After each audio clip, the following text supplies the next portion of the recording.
ಇನ್ನು ದರ್ಶನ್ ಅಂಡ್ ಗ್ಯಾಂಗ್ನಿಂದ ರೇಣುಕಾಸ್ವಾಮಿ ಕೊಲೆ ಕೇಸ್ನ ಮಾಫಿ ಸಾಕ್ಷಿ ವಿಚಾರದಲ್ಲಿ ಮತ್ತೆ ನಟ ದರ್ಶನ್ ಅವರಿಗೆ ಹಿನ್ನಡೆಯಾಗಿದೆ. ಹೌದು, 59ನೇ ಸಿಸಿಎಚ್ ಕೋರ್ಟ್ನ ಆದೇಶವನ್ನ ಪ್ರಶ್ನಿಸಿ ನಟ ದರ್ಶನ್ ಸಲ್ಲಿಸಿದ್ದಂತ ಮೇಲ್ಮನವಿಯನ್ನ ಇನ್ಫ್ಯಾಕ್ಟ್ ಹೈಕೋರ್ಟ್ ವಜಾಗೊಳಿಸಿದೆ. ದರ್ಶನ್ ಅರ್ಜಿಯನ್ನ ಹೈಕೋರ್ಟ್ ವಜಾಗೊಳಿಸೋದಕ್ಕೆ ಹಾಗಾದ್ರೆ ಏನೇನ್ ಕಾರಣ ಆಯ್ತು, ಇದು ದರ್ಶನ್ ಅವರಿಗೆ ಯಾವ ರೀತಿಯಾದಂತಹ ಹಿನ್ನಡೆ ಅಂತ ಕಾನೂನಾತ್ಮಕವಾಗಿ ಇದನ್ನ ವಿಶ್ಲೇಷಿಸೋ ಕೆಲಸ ಆಗ್ತಾ ಇದೆ. ಬನ್ನಿ ಈ ರಿಪೋರ್ಟ್ ಅಲ್ಲಿ ನೋಡ್ಕೊಂಬೋಣ. ಕೊಲೆ ಆರೋಪಿ ದರ್ಶನ್ಗೆ ಹೈಕೋರ್ಟ್ನಲ್ಲಿ ಬಿಗ್ ಶಾಕ್.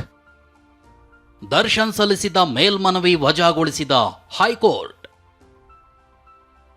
ಚಿತ್ರದುರ್ಗದ ರೇಣುಕಾಸ್ವಾಮಿ ಕೊಲೆ ಪ್ರಕರಣದಲ್ಲಿ ಆರೋಪಿ ದರ್ಶನ್ಗೆ ಮತ್ತೊಂದು ಆಘಾತ ಎದುರಾಗಿದೆ. ವಿಷಯ ಏನು ಅಂದ್ರೆ, ಪ್ರಕರಣದ 14ನೇ ಆರೋಪಿ ಪ್ರದೋಷ್ ಮಾಫಿ ಸಾಕ್ಷಿಯಾಗೋದಕ್ಕೆ ಮುಂದಾಗಿದ್ದಾರೆ. ಇದೇ ವಿಚಾರ ದಾಸನಿಗೆ ಸಂಕಷ್ಟ ತಂದೊಡ್ಡಿದೆ.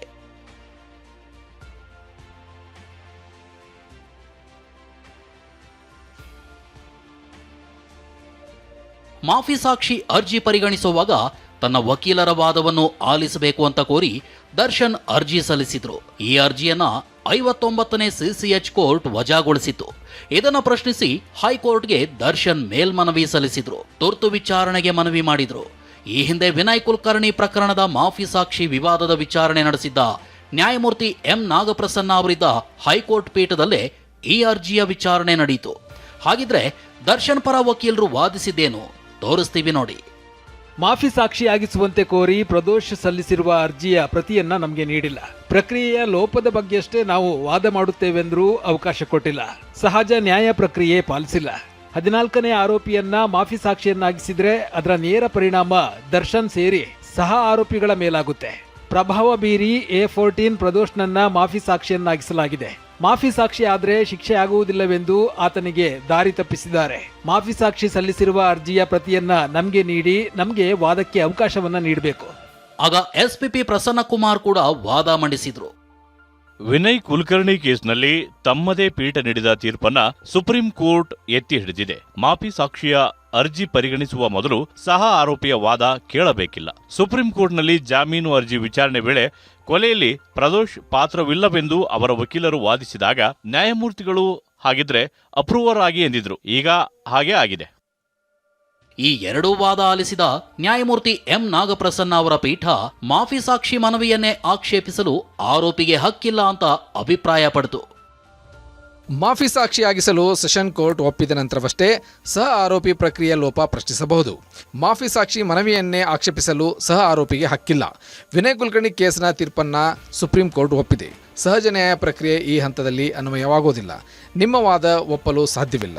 ಸಹ ಆರೋಪಿಗಳಿಗೆ ಆಕ್ಷೇಪಣೆಯ ಅವಕಾಶ ನೀಡಿದರೆ ಪ್ರಕ್ರಿಯೆ ಮುಗಿಯೋದಿಲ್ಲ. ಮಾಫಿ ಸಾಕ್ಷಿಯನ್ನಾಗಿಸಲು ಕೋರ್ಟ್ ಒಪ್ಪಿದ ಬಳಿಕವಷ್ಟೇ ಪ್ರಕ್ರಿಯೆ ಲೋಪದ ಬಗ್ಗೆ ಮೇಲ್ಮನವಿ ಸಲ್ಲಿಸಬಹುದು. ಹೀಗಾಗಿ 59ನೇ ಸಿಸಿಎಚ್ ಕೋರ್ಟ್ ಆದೇಶದಲ್ಲಿ ಮಧ್ಯಪ್ರವೇಶಿಸುವುದಿಲ್ಲ. ಹೀಗಂತ ಅಭಿಪ್ರಾಯಪಟ್ಟ ನ್ಯಾಯಮೂರ್ತಿ ಎಂ ನಾಗಪ್ರಸನ್ನ ಅವರಿದ್ದ ಹೈಕೋರ್ಟ್ ಪೀಠ ದರ್ಶನ್ ಅರ್ಜಿಯನ್ನ ವಜಾಗೊಳಿಸಿದೆ. ಹೀಗಾಗಿ 59ನೇ ಸಿಸಿಎಚ್ ಕೋರ್ಟ್ ಆದೇಶ ಪ್ರಶ್ನಿಸಿದ್ದ ದರ್ಶನ್ಗೆ ಹಿನ್ನಡೆಯಾಗಿದೆ. ದರ್ಶನ್ ಮುಂದೆ ಈಗ 2 ಆಯ್ಕೆಗಳಿದ್ದು, ಸುಪ್ರೀಂ ಕೋರ್ಟ್ಗೆ ಮೇಲ್ಮನವಿ ಸಲ್ಲಿಸಬಹುದು ಅಥವಾ ಮಾಫಿ ಸಾಕ್ಷಿ ಅರ್ಜಿ ಪರಿಗಣಿಸಿದ ಬಳಿಕ ಪ್ರಕ್ರಿಯೆಯ ಲೋಪಗಳಿದ್ರೆ ಹೈಕೋರ್ಟ್ಗೆ ಮೇಲ್ಮನವಿ ಸಲ್ಲಿಸಬಹುದು.